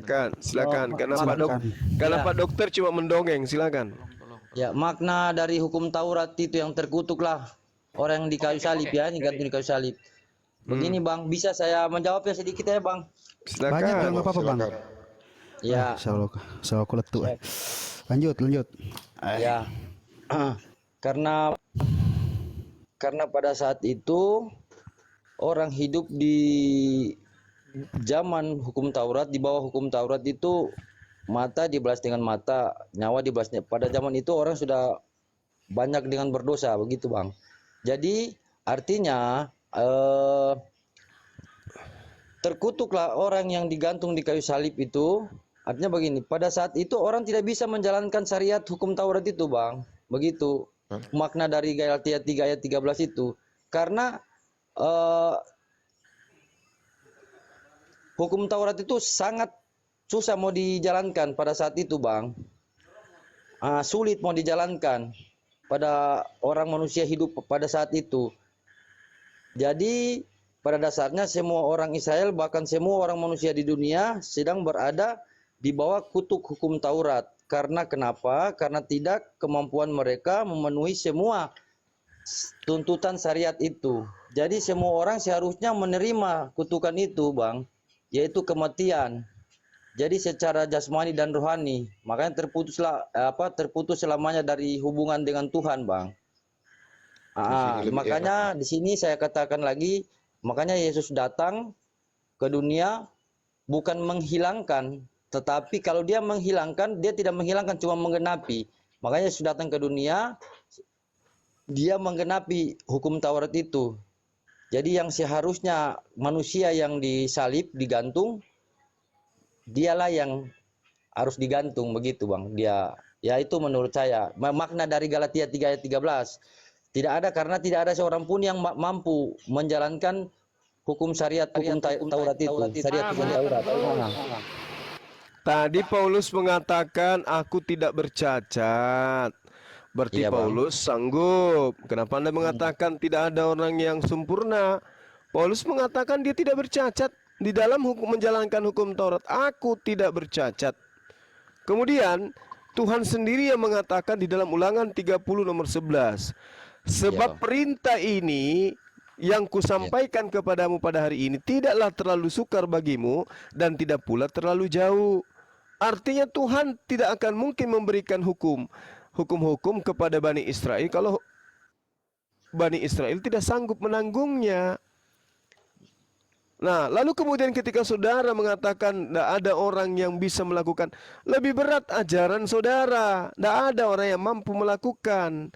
Apa yang dikatakan dalam kitab saudara di Matius 5:42. Berilah kepada orang yang meminta kepadamu dan janganlah menolak orang yang mau meminjam daripadamu. Kira-kira ada nggak orang Kristen yang mampu mempraktekkan ini? Juallah segala milikmu dan berikanlah sedekah. Buatlah bagimu pundi-pundi yang tidak dapat menjadi tua. Suatu harta di surga yang tidak akan habis dan tidak dapat didekati pencuri dan yang tidak dirusakkan oleh ngengat. Bisa enggak Kristen lakukan menjual semua barang-barangnya lalu disedekahkan? Lukas 6 nomor 30. Sabar, berilah kepada setiap orang yang meminta kepadamu dan janganlah meminta kembali kepada orang yang mengambil kepunyaanmu. Bisa Kristen praktekkan ini kira-kira? Sampai detik ini belum ada. Belum ada, lebih berat ini. Iya, Lebih Bang. berat Jadi ini. iya Bang Juma. Tadi saya cuman mengutip dari ayat isi Galatia 3 ayat 13. Itu aja, Bang. Iya, jadi Pak Dokter ini memang suka bikin ngeyel aja kerjanya. Tadi dia katakan Saya jawab dulu. Jadi hukum Taurat itu adalah kutuk. Di mana tertulis itu hukum Tauratnya adalah kutuk? Nggak ada. Orang yang hidup di bawah kutuk itu, di bawah hukum Taurat itu tidak ada dikatakan bahwa itu adalah orang yang hidup di bawah kutuk. Ulangan 30 nomor 1, nomor 11. Sebab perintah yang kusampaikan kepadamu pada hari ini tidaklah terlalu sukar bagimu dan tidak pula terlalu jauh. Malah dikatakan itu adalah kutuk. Orang yang hidup di bawah hukum Taurat adalah orang yang hidup di bawah kutuk. Makanya apapun pembelaan Pak Dokter tidak bisa. Itulah gunanya Yesus mati di atas tiang salib untuk Anda, supaya Anda tidak hidup lagi di bawah hukum Taurat. Karena kalau hidup di bawah hukum Taurat, Anda hidup di bawah kutuk. Dan kata lain, Anda mengajarkan bahwa hukum Taurat itu adalah kutuk. Barang siapa yang hidup di bawah hukum Taurat, maka dia hidup di bawah hukum kutuk. Ini yang kita pertanyakan. Di mana bahwa hukum Taurat itu kutukan? Di mana? baik, saya jawab tadi kan. Pak Jawab. Kutegi. Galatia 3 ayat 10 tadi Pak Juma, karena semua orang Siap-siap, yang Bodrex. hidup dari pekerjaan hukum Taurat berada di bawah kutuk. Sebab ada tertulis, terkutuklah orang yang tidak setia melakukan segala sesuatu yang tertulis dalam kitab Taurat, hukum Taurat. Di Ulangan 27 ayat 26, terkutuklah orang yang tidak menepati perkataan hukum Taurat ini dengan perbuatan. Jadi, yang terkutuk itu adalah orang yang tidak melakukan hukum Taurat. Tetapi semua yang terkutuk itu di Galatia 3 ayat 13 telah ditebus Yesus di kayu salib. Demikian Pak Juma. Pak Dokter, Anda semakin jauh. Paulus mengaku di dalam Roma 7. Tetapi dalam perintah itu, dosa mendapat kesempatan untuk membangkitkan di dalam diriku rupa-rupa keinginan. Sebab tanpa hukum Taurat, dosa mati. Betul. Nah, coba, apa maksudnya itu? Jadi Pak Juma, kita bahas satu ayat tapi Bapak lompat. Saya ikuti lompatnya. Tanpa hukum Supaya Anda sadar gitu loh bahwa Paulus ini telah mengajarkan sesuatu yang tidak sesuai. Dengarkan Pak Dokter, dengarkan. Paulus mengajarkan hukum Taurat itu adalah sengat maut. Dahulu aku hidup tanpa hukum Taurat, akan tetapi sesudah datang perintah hukum Taurat, dosa mulai hidup. Oke? Tetapi dalam perintah itu, dosa mendapat kesempatan untuk membangkitkan di dalam diriku rupa-rupa keinginan. Sebab tanpa hukum Taurat, dosa itu mati. Jadi, hukum Taurat ini adalah biang dosa hukum Taurat ini. Makanya dikatakan dalam 1 Korintus 15, sengat maut ialah dosa, dan kuasa dosa ialah hukum Taurat. Masih kurang? Hukum Taurat itu disebut sebagai kuasa dosa. Di mana ilmunya itu? Di mana dapatkan Paulus ilmu seperti ini? Iblislah yang menjadi bapakmu dan kamu mau melakukan keinginan-keinginan bapakmu. Dari mana Paulus mendapatkan ilmu bahwa hukum Taurat itu adalah kuasa dosa? Di mana ilmu? Silakan. Baik, saya jawab. Jadi, kalau tidak ada hukum Taurat, tidak ada dosa yang dihukum. Ya. Jadi, undang-undang IT, kalau saya menafsirkan kitab suci yang Kenapa tidak sudah saya undang-undang IT? imani, sebentar, good ways. Ya. Kamu dengar baik dah. Kalau undang-undang IT tidak menerangkan, jika seorang menafsirkan kitab suci yang tidak diimani lalu menyebarluaskan, itu akan dituntut di muka pengadilan 5 tahun penjara. Tetapi kalau undang-undang itu ditiadakan, maka semua orang yang tidak meyakini kitab suci orang akan berlomba-lomba untuk menafsirkan yang tidak diyakini dan menyebarluaskan. Intinya Pak Dokter mau ngomong gini, sebentar. kalau tidak ada hukum tidak ada pelanggaran gitu Pak ya. Betul, cocok. Ini Pak. Jadi ajaran Bapak ini, ajaran Bapak yang seperti itulah yang terkutuk. Apa itu ajaran yang mengajarkan manusia supaya hidup seperti binatang? Itu ajaran terkutuk itu. Sama seperti ketika di Indonesia, baik-baik terus dari tadi Pak ini. Karena ini Tunggu, ini sedang tidak baik Anda itu. undang-undang IT ini kan berpihak kepada Dengarkan saya. Gimpe Hulu, dengarkan. Kalau dengarkan saya. Lento Hulu. Kalau di Indonesia, dengarkan dulu, dokter. Kalau di Indonesia semua hukum-hukum ini dihapuskan, apakah menurut saudara rakyat Indonesia hidup di bawah kasih atau hidup di bawah kehancuran? Jawab. Baik, saya jawab. Pak Juma kan sering memaksakan penafsirannya, menafsirkan. Saya pertanyaannya apa? Dijawab apa? Baik. Saya jawab. Baik. Belum siap ngomong. Tadi kan Anda mengatakan berdasarkan pengakuan Paulus, Dengar dulu saya, belum sih aku ngomong. Ya. kuasa dosa adalah hukum Taurat. Anda menarasikan undang-undang. Anda menarasikan undang-undang. Pak Juma Nah, ngomong sekarang Pak ketika Juma ngomong, saya undang-undang di negara Saya kita ngomong, ini Pak dihapuskan, Juma. Diam dulu Pak Juma. pertanyaan saya apa, Lento? Ini kan pertanyaannya jelas. Ketika hukum-hukum di Indonesia ini dihapuskan, pertanyaannya dengarkan. Rakyat Indonesia hidup di bawah kesejahteraan, hidup di bawah kebaikan, kebenaran, atau hidup di bawah kehancuran? Kalau hukum-hukum di Indonesia dihapuskan semua, gimana? Kalau hukum-hukum itu dihapuskan, tergantung orang yang menjalankan. Kalau orangnya itu dari bibit bobot bebeknya, bagaimana Anda mau kacau. Berarti pada garis besarnya itu undang-undang IT itu adalah hukum Taurat, gitu aja jelas. Enggak, maksudnya gini, betul. yang disalahkan itu hukumnya bukan pelanggarnya. Biang kesesatan itu adalah Taurat, itu intinya. Nah, ini ilmu dari mana Paulus dapat ini ilmu kayak gini? Analogikan seperti ini, Ahi. Kalau tidak ada Islam di Indonesia ini, LGBT dilegalkan, Islam yang disalahin. Ya. Seperti itu jadinya. Betul. Pak Sugi, dengar. Pertanyaan Pak Juma saya jawab. Soal benar atau tidak benar itu bukan jadi persoalan. 935 udah dari 1000 udah turun penetrasi kita. Soal benar atau tidak benar itu tidak masalah Pak Juma. Ini kan diskusi ini kan. Ada bibit bebek bobot. Tidak ada pun agama. Bukan masalah benar tidak benar. Masalahnya Anda membawa agama di sini. Damai sejahtera kok.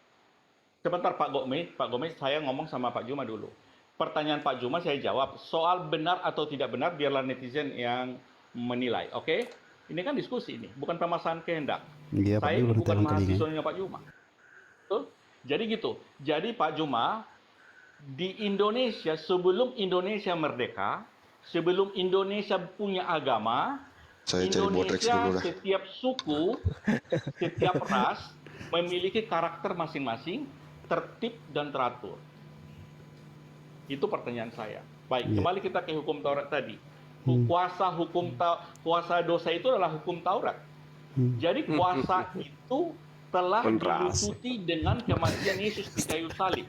Dengan matinya Yesus di kayu salib, aturan-peraturan itu telah Aturan Tuhan dilucuti dengan cara melanggar aturan Tuhan. Aturan Tuhan jangan engkau membunuh orang yang benar. Dilanggar. Demi apa? Demi syahwat, agar supaya hukum Taurat itu dihapuskan. Betul? Pak Juma, Bible itu adalah kitab perjanjian. Perjanjian Tuhan dengan ciptaannya. Jika perjanjian pertama dilanggar, maka perjanjian kedua akan muncul. Oke, baik. Anda akan berat ini. Di mana Tuhan mengatakan bahwa kitab kanonik itu adalah perjanjian barunya Tuhan? Di mana? Aduh. Baik, saya cerita dulu. Udah lemparan dulu aja, Pak. Perjanjian pertama sekali adalah antara Tuhan dengan Adam. Aduh, tanya apa? Tuhan Jawab apa berjanji ini? kepada Adam di Saya Keluaran tidak ke sana, Pak. Ngapain? Yang saya minta itu adalah obat Bodrex. Kenapa Anda menerangkan obat cacing? Yang saya tanya apa? Di mana Tuhan mengatakan bahwa kitab kanonik itu adalah perjanjian baru Tuhan? Di mana tertulis itu? Saya belum dapat cerita belum ngomong, Pak Juma udah potong. Saya Iya, jawab. karena Anda nggak nyambung. Saya tanya Nyambung apa, Anda menjelaskan Adam. Yang saya Nyambung tanya nggak Paulus. Baik, nyambung nggak nyambung 935 itu. Anda menyanyiakan waktu saya, Pak Dokter. Bukan nyambung tidaknya enak di situ. Selama ini Pak Juma hanya ngomong dengan pemahaman pemikiran sendiri. Loh, yang saya tanya pemahaman Pak Dokter. Kenapa larinya ke Nabi Adam? Yang saya tanya perjanjian baru. Di mana Tuhan menyatakan bahwa kitab kanonik, surah-surah Paulus itu adalah perjanjian baru Tuhan. Itu di mana tertulisnya? Baik. Sama, dengarkan. Di dalam Yeremia 31:31, Tuhan mengatakan, aku akan melakukan perjanjian baruku dengan Bani Yakub dan Bani Israel. Itu perjanjian baru Tuhan. Dan sekarang Anda rubah. Perjanjian baru Tuhan itu adalah surah-surah kanonik dan juga surah Paulus. Saya tanya, di mana Tuhan menyatakan itu? Baik. Silakan. Surat kanonik yang saya pahami adalah surat-surat yang ditulis oleh para murid atas perintah Tuhan. Di mana? Di mana perintah Tuhan kepada Lukas? Di 1 Yohanes 1 ayat 1. Apa yang kami lihat? Lukas yang saya tanya, di mana perintah Tuhan datang kepada Lukas? Belum saya siap ngomong, sudah ini Pak Sidik dengar dulu. Belum saya siap Ini orang penyakit ngomong, jantung konsultasi periksa jangan kaki. potong. Aduh, Jadi aku udah jantungan. ini jangan jantungan, tenang. Perjanjian saya baru jawab Tuhan dengan di mana? Kepada Lukas di mana perjanjian barunya? Yohanes 1:1. di Lukas 22 ayat 14 sampai 20. Silakan dibaca. Oke, baca Pak. Aku yang baca. Silakan. Oke. Baik. Perjanjian baru itu adalah di Lukas 22 ayat 4. Ini konsultasi penyakit jantung, periksanya ulu hati ini. Ini kalau diterapkan ke pasien, wah sakit semua malah nih, Pak. Jangan. Aduh, astagfirullahaladzim. Nggak boleh. Ya, lanjut Pak. Pak Adi, silakan, semangat Pak. Masalah edukasi. Jadi goblok saya. Tanya kepada mereka, aku sangat rindu makan Paskah ini bersama-sama dengan kamu sebelum aku menderita. Sebab aku berkata kepadamu, aku tidak akan memakannya lagi sampai ia beroleh kegenapannya dalam kerajaan Allah. Kemudian ia mengambil sebuah cawan, mengucap syukur, lalu berkata, ambillah ini dan bagikanlah ini di antara kamu. Sebab aku berkata kepadamu, mulai dari sekarang ini aku tidak akan minum lagi hasil pokok anggur sampai kerajaan Allah telah datang. Jadi Yesus berjanji bahwa Yesus akan mengadakan perjamuan Paskah Apa yang kutanya? Saya tanya orang yang percaya. Kan sudah dibilang orang sakit jantung ini dia periksa kaki ini. Saya lempar api saya ini. Bukan perjanjian Paskah, perjamuan Paskah yang saya tanya perjanjian baru. Masya Allah, tergoncang kita sama Pak Adi. Luar biasa Ya, itu Pak kan Adi. saya jawab. Jadi betul, bahwa Pak. Yesus berjanji sekali lagi akan terjadi perjamuan Paskah. Perjamuan Paskah itu adalah perjanjian antara Tuhan dengan orang-orang yang percaya Paskah. kepada Yesus. Di mana terjadi di kerajaan sorga Yang saya tanya, di mana kitab kanonik ini disebut sebagai perjanjian baru Tuhan? baik. Tidak ada. Wah, cuma ngerti nggak apa itu Bengkel juga kanonik? saya. Ngerti nggak kanonik? Yang di kanon. Nggak ngerti. Ngerti nggak Bang Zuma? Yang di kanon itu adalah yang ditulis oleh para murid Yesus. Mas Ani kakakku. Baik murid Yesus 12 yaitu Yohanes dan Matius maupun murid Yesus yang 70 yaitu Arti kanon apa, Pak? serta satu-satu dulu Pak Sidik ya, dengar baik. Satu Pak Sidik. Jadi murid Sabar. Yesus itu ada yang 12, ada Ini yang domba-domba bukan 70. diselamatkan tapi Jadi, makin jiwa ini Matius- domba-domba ini. Terus mana tulisan Filipus, Pak? Baik. Kenapa nggak di kanon? Jadi yang termasuk kanon ada kriterianya. Pertama, isi dari tulisan termasuk Thomas, termasuk Filipus, kalau isinya tidak selaras dengan Selera Pak Romawi? Hah? usia kertas. Tidak selaras dengan siapa? Usia kertas. Selera Usia kertas. Nusantara. Usia kertas. Betul-betul Bapak ini. Proklamasi 17 Agustus Oh lala. Proklamasi tidak ujung-ujung. selaras. Oh lala. Nggak bisa masuk. Oh lah. Sekarang gini Pak, di dalam kitab saudara, dengarkan. Di dalam kitab saudara, di dalam kitab Yohanes 1, Yesus memanggil Filipus. Boleh tidak Anda menunjukkan kepada data kepada saya, Yesus memanggil Lukas? Ada nggak? Baik. Jadi pertanyaan Bapak belum saya jawab utuh, Bapak potong. Indah untuk membuktikan Nah, itu bahwa membuktikan Bapak dengarkan. jawab, Bapak Oh, bertanya, saya jawab. Bapak cuma mau jualan obat. Yang menjadi seleksi itu adalah kertas katanya. Nah sekarang saya tanya, kalau kertas yang dijadikan sebagai acuan, kenapa bukan Yesus yang menjadi acuan? Kenapa harus kertas? Baik. Hmm. Saya jawab tadi, belum siap pertanyaan dijawab, Bapak sudah potong. Anda sudah jawab, Anda sudah mengatakan dilihat dari usia kertas. Siap dulu, kalau saya belum siap ngomong jangan dijawab, oke? Enggak bisa begitu. Emang di sini muridmu. Saya tanya kepada saudara, apa yang menjadi indikasi bahwa ini yang benar, ini yang salah? Ternyata Anda mengatakan usia kertas. Sekarang saya tanya, kenapa Ada bukan? 3 kriteria. Kenapa? Salah kertas lagi Ada ini. 3 kriteria Kenapa yang kertas yang dapat dikanon. dipersalahkan? Ada nggak diantaranya kriterianya adalah menurut Yesus? Ada nggak?